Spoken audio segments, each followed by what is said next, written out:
Hello everybody, in today's video I'm going to show you how you can move files in your Google Drive. The first method I'm going to show you is the easiest one, and it's drag and drop.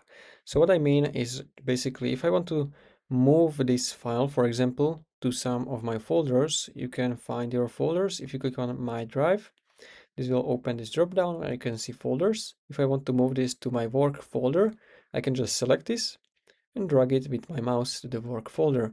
Now if I open this folder, you can see we have this file here.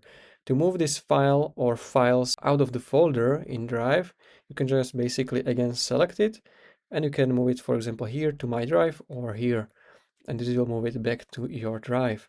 Now the second method is by using right-click menu, but before that I want to show you how you can move multiple files at once. So the first way is you can hold Ctrl if you're on Windows. If you're on macOS, you want to hold Command key on your keyboard, and then you can select the specific folders you want to move. And after that, you can right-click on any of them. You can click on Organize, Move, and here you can find some suggestions. So I have those folders, or you can go to all locations. You can move this to shared drives if you have some, or you can go to your drive and I can select the folder where I want to move this, click on move, and now all of the folders are moved here. Of course, you can again go and you can drag them back to your drive.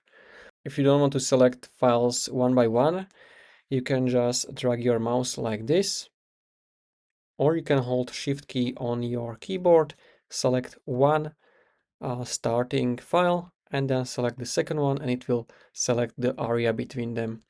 And then you can drag them where you want, or you can right click, and you can go to organize and go through this move option. So it's that simple. If you found this video helpful, consider subscribing for more tutorials like this one.